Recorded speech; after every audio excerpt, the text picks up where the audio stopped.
রাতের ডাক, হাইওয়ের। রাত তখন গভীর। বাসে যাত্রী বলতে হাতে গোনা কয়েকজন, যাদের বেশিরভাগই ঘুমে অচেতন। ড্রাইভার করিম খুব মনোযোগ দিয়ে ফাঁকা হাইওয়ে ধরে বাস চালাচ্ছেন। পাশে হেল্পার ফজলু চোখ বুজে বসে ঝিমাচ্ছে। করিম এই রুটে বাস চালানোর অভ্যাস অনেক বছরের। তিনি জানেন হাইওয়ের একটা নির্দিষ্ট অংশ আছে, যেটা একসময় ঘন জঙ্গল আর বাঁশঝাড় দিয়ে ঘেরা ছিল। সেই জায়গার নাম আমতলী ঘাট। কথিত আছে সেখানে গভীর রাতে নিশি ডাক দেয়। নিশির ডাকে কেউ সাড়া দিলে সে আর ফিরে আসে না। রাত প্রায় ৩টে। বাসের গতি বেশ ভালোই। হঠাৎ আমতলী ঘাট পার হওয়ার সময় করিম একটি ঘটনা লক্ষ্য করলেন। রাস্তার পাশে ঠিক বাঁশঝাড়গুলোর কাছাকাছি একজন সাদা শাড়ি পরা মহিলা দাঁড়িয়ে আছে। এলাকাটা জনমানব শূন্য। এই রাতে কারো সেখানে থাকার কথা নয়।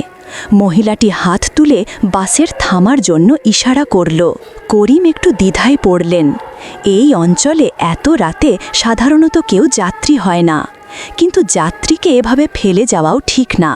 তিনি গতি কমাতেই মহিলাটি আরও এক পা এগিয়ে এলো। ঠিক তখনই পাশে ঝিমিয়ে থাকা ফজলু হঠাৎ চিৎকার করে উঠল, ওস্তাদ, ব্রেক করবেন না, একদম ব্রেক করবেন না।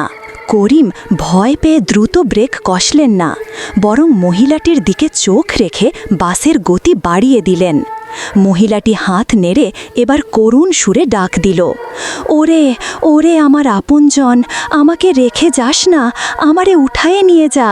তিনি একটু গতি কমাতেই ফজলু চোখ না খুলেই প্রায় অস্ফুটে কিন্তু দৃঢ় কণ্ঠে বলল, ওটা নিশি, ওর দিকে তাকাইয়েন না, ওর কথায় সাড়া দিয়েন না, নাম ধরলে বিপদ হবে। করিম ফজলুর কথায় ভয় পেয়ে দ্রুত গতি বাড়িয়ে দিলেন। বাস যখন মহিলাটিকে ছাড়িয়ে গেল তখন করিম পেছনের লুকিং গ্লাসে দেখতে পেলেন মহিলাটি রাস্তার মাঝখানে স্থির দাঁড়িয়ে আছে, কিন্তু তার মুখটা এবার আবছা নয়, ভীষণ স্পষ্ট। সেটা কোনো করুণ মুখ ছিল না। তার চোখগুলো জ্বলছিল আগুনের গোলার মতো লাল। তার ঠোঁটের কোণে একটি বীভৎস বিকৃত হাসি। আর সবচেয়ে ভয়ঙ্কর ছিল তার গলায় কোনো কণ্ঠস্বর ছিল না, শুধু সেই হাসিটার সঙ্গে কয়েক সেকেন্ডের জন্য তার নিজের নামটাই যেন বিকৃত প্রতিধ্বনির মতো কানে এলো, করিম মম্ম, ভুল করলি স। করিম এমন জোরে টান দিলেন যে বাসের সমস্ত যাত্রী ঝাঁকুনি খেল। সেই রাতে তিনি আর পেছনে ফিরে তাকালেন না।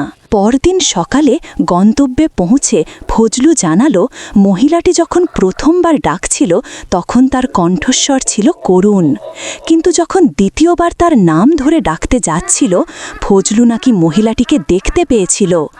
ফজলু চোখ বন্ধ করেও সেই বিকৃত লাল চোখ আর হাসি মুখ দেখতে পেয়েছিল, আর তাই সে চিৎকার করে করিমকে থামতে বারণ করেছিল। কারণ নিশি যখন নাম ধরে ডাকে তখন সাড়া দিলে নিশ্চিত মৃত্যু। সেই ঘটনার পর থেকে করিম আর রাতে আমতলী ঘাট দিয়ে বাস চালাতে সাহস পান না।